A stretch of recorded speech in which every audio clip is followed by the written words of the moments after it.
Em nome do Pai, e do Filho, e do Espírito Santo. Amém.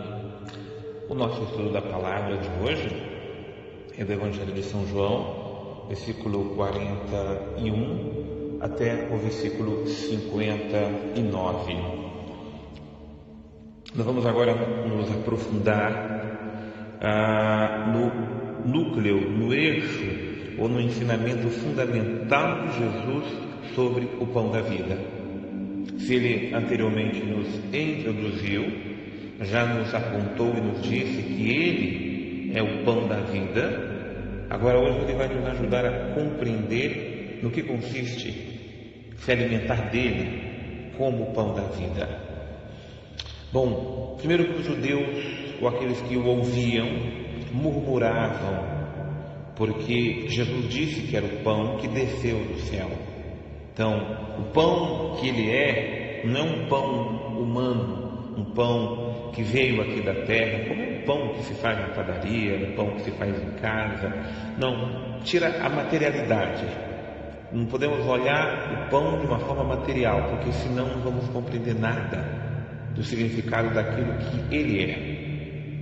Ora, como eles não conheciam essa realidade divina, mística, essa realidade que desceu do céu, o que acontece com a pessoa que se coloca diante de uma realidade que ela não conhece? Ou ela procura conhecer, se abre para conhecer, ou ela se fecha. E quando ela se fecha, ela começa a reclamar, murmurar, e aí foi o mal que eles, na verdade, cometeram. Eles começaram a murmurar, a reclamar. Eles, em vez de ter uma reação acolhedora, eles tiveram uma reação negativa. E o mal da murmuração é justamente este: é uma reação negativa diante do novo ou diante daquilo que contraria o que eu penso, o que eu acho, o que eu quero, o que eu busco. Quando eu quero me opor a uma coisa, o jeito de me opor àquilo que está me contrariando é justamente reclamando, murmurando.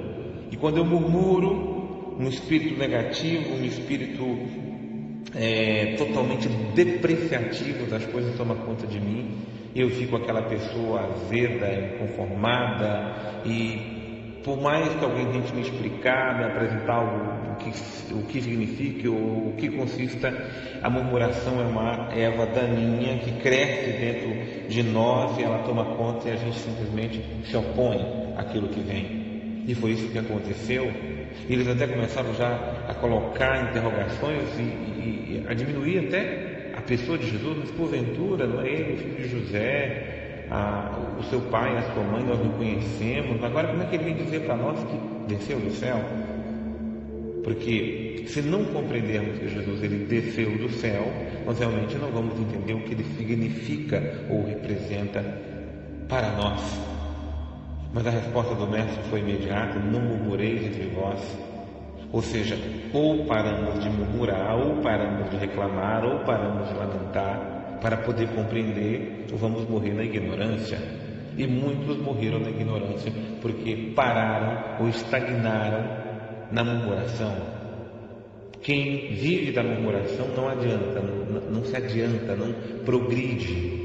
Vive estagnado, quando não regredindo, porque a murmuração ela nos estagna por dentro, ela deixa atrofiar aquilo que é a graça de Deus em nós. Ninguém pode vir a mim se o Pai que me enviou não o atrair, e aí eu hei de ressuscitá-lo no último dia. Primeiro é o Pai que atrai, é o Pai que puxa, é o Pai que chama para que estejamos com Ele. Mas, deixa eu dizer uma coisa, lá no versículo 47, há para nós uma explanação melhor, não melhor, mas contínua sobre isto.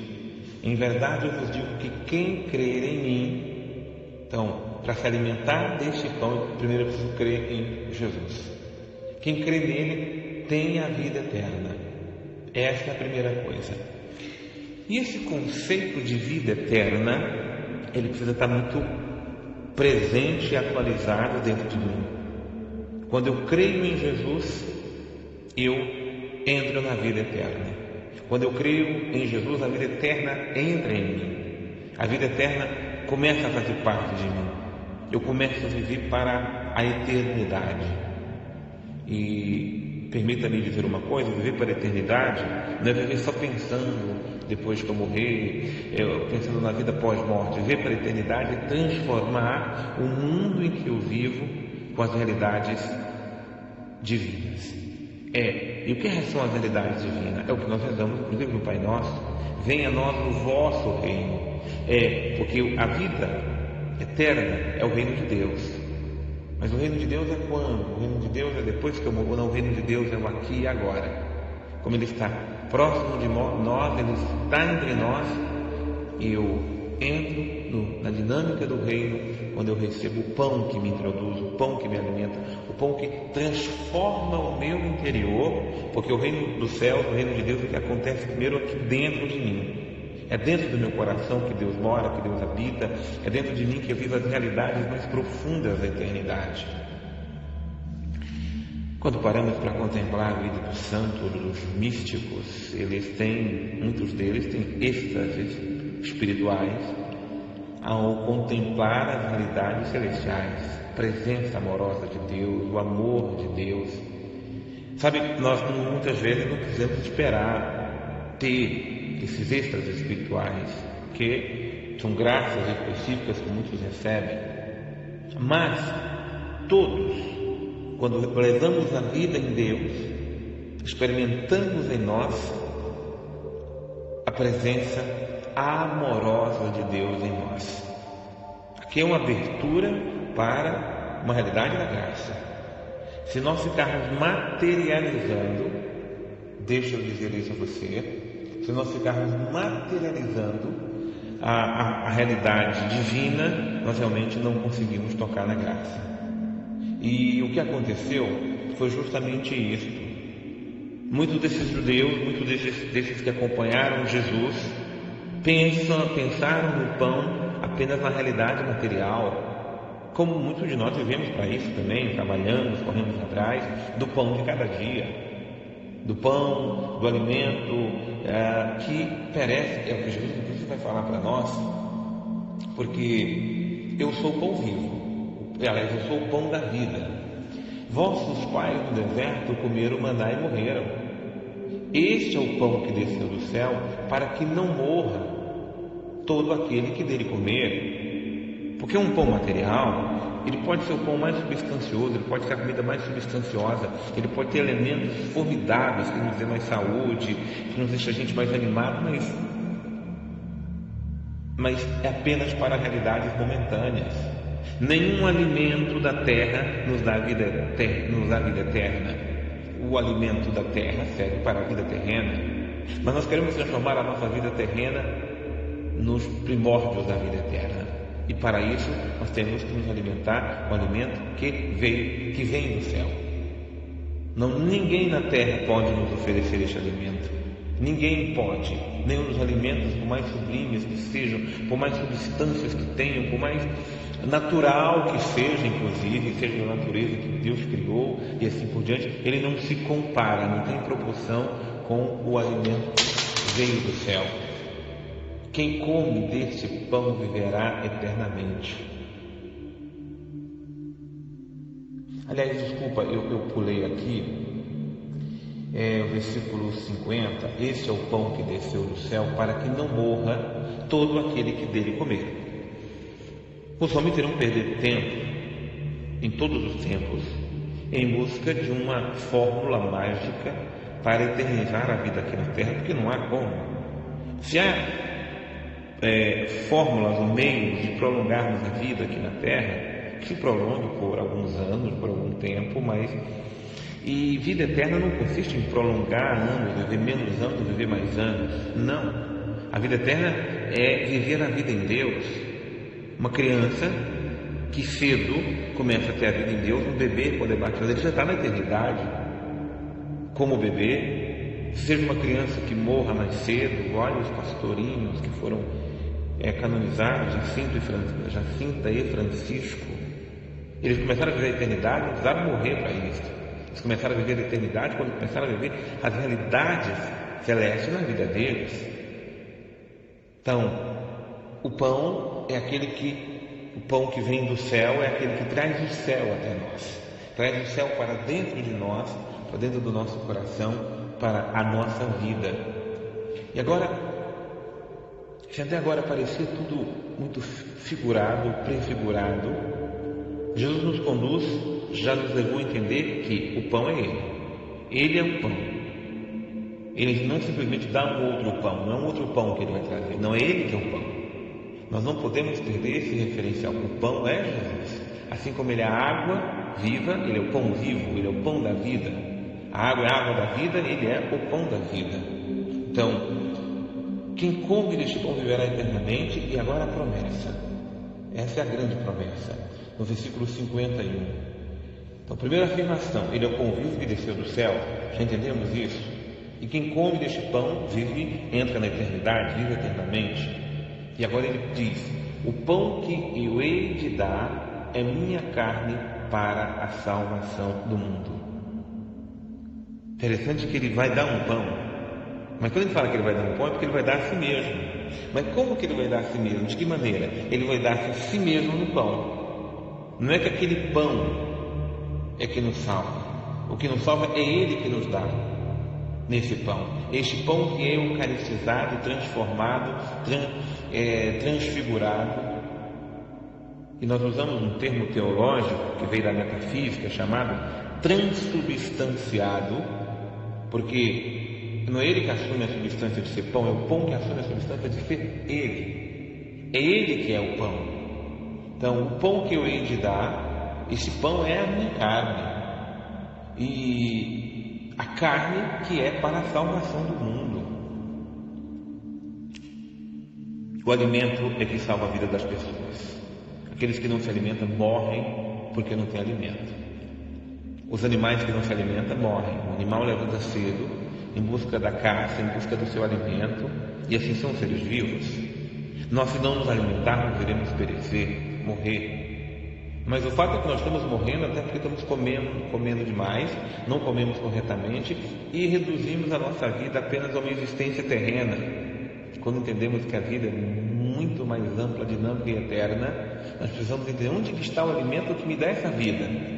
E Jesus está dizendo: o pão que eu dou é a minha carne. Então é a carne dele que salva o mundo, que salva a minha vida, que transforma a minha vida. Então Ele é um pão salvador. Ele é um pão que me cura, porque eu fui criado para a eternidade. Uma vez que a morte entrou em mim, este pão que é Ele é que me salva. Mas os judeus começaram a discutir como esse homem vai dar no começo a própria carne. A discussão surgiu porque a mentalidade ainda é a mentalidade materialista.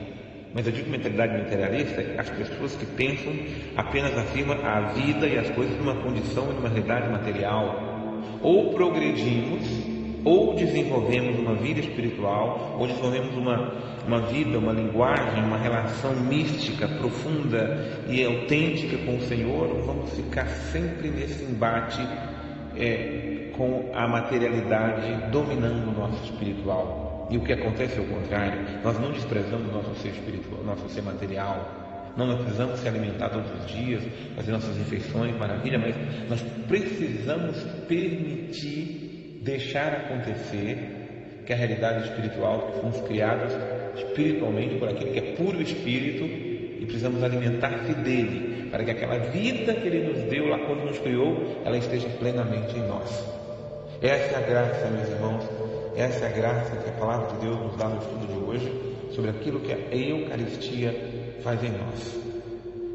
Como vai nos dar de comer a sua carne? E Jesus está dizendo a eles e a nós: em verdade eu vos afirmo, em verdade eu vos digo, se não comerdes a carne do Filho do Homem e não beberdes o seu sangue, não tereis a vida em vós mesmos.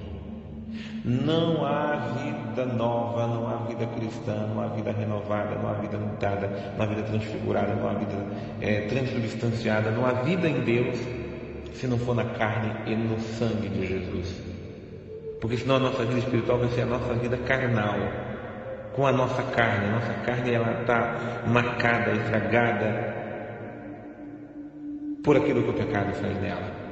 Por isso, essa vida nova, a nossa carne é transformada quando ela recebe a carne em nós dele, que é o Salvador, que é o pão que nos renova.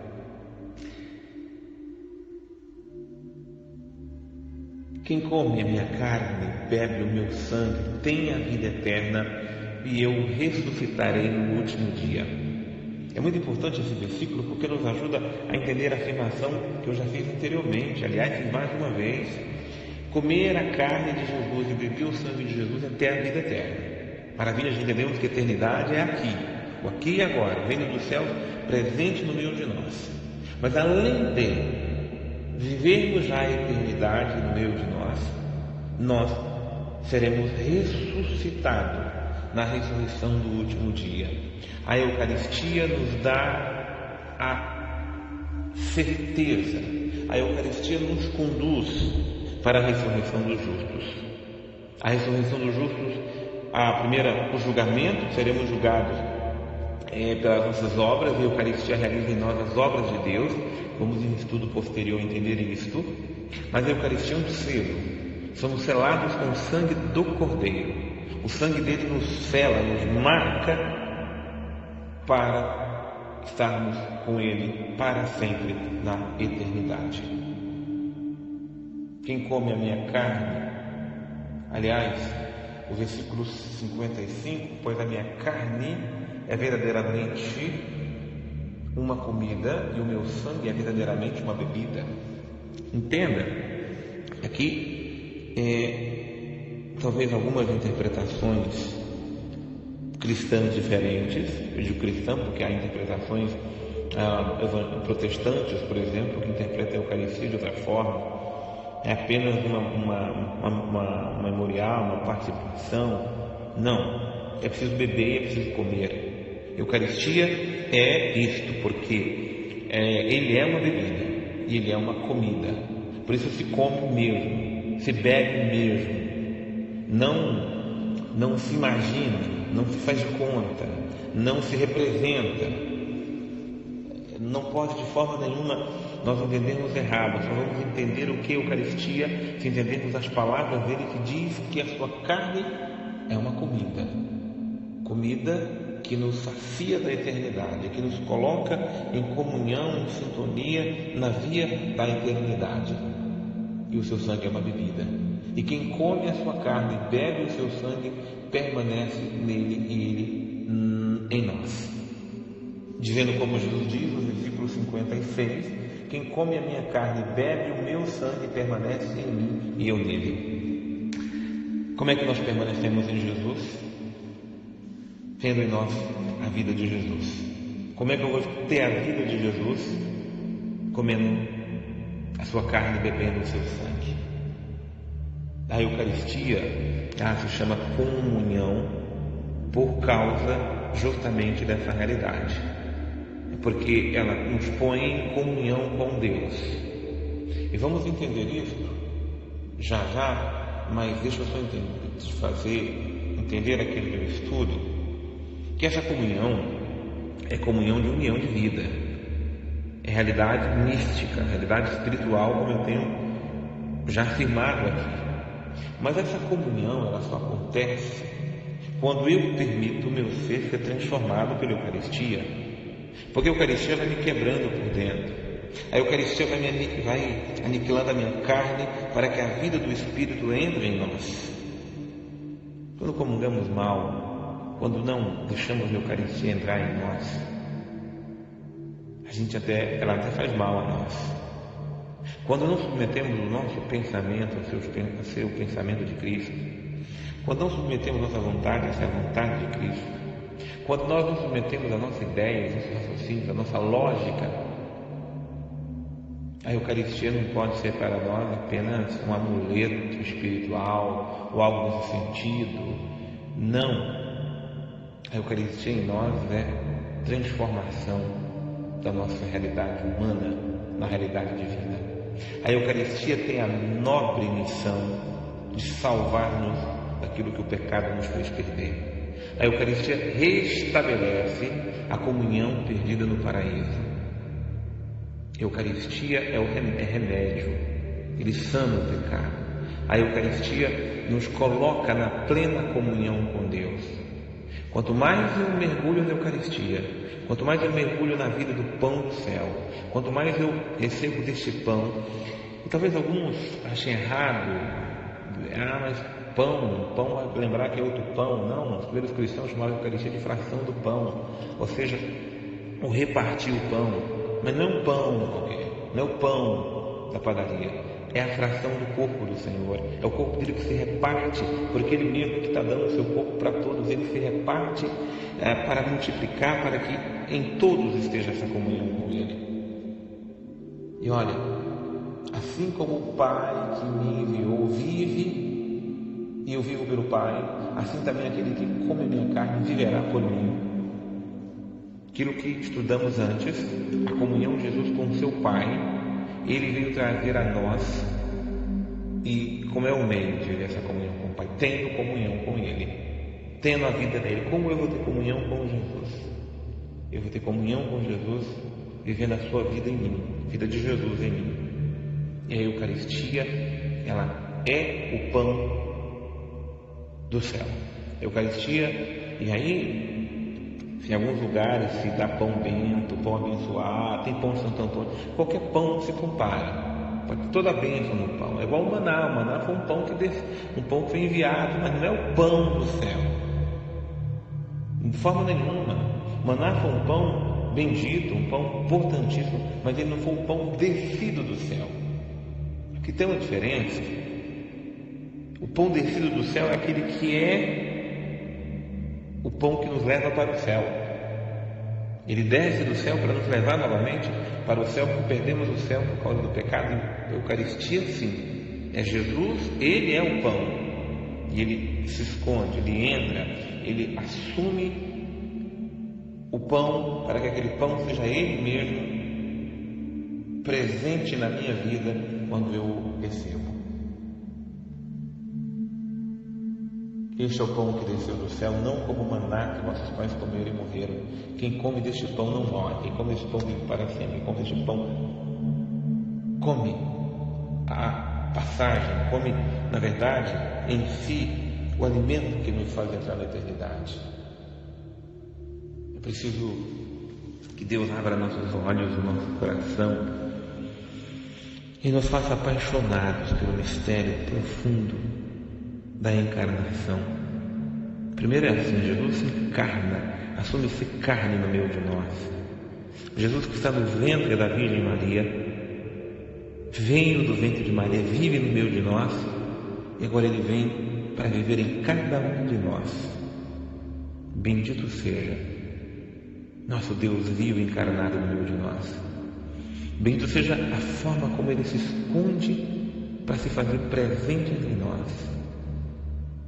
A Eucaristia é o alimento, é o pão vivo que desceu do céu. Porque a Eucaristia não é um pão como qualquer outro pão. A Eucaristia não se compara a nada. A Eucaristia é o pão fracionado, é o pão dividido. A Eucaristia é o Cristo, é Jesus, pão vivo que desceu do céu para ser o alimento nosso da eternidade. Em nome do Pai, do Filho e do Espírito Santo.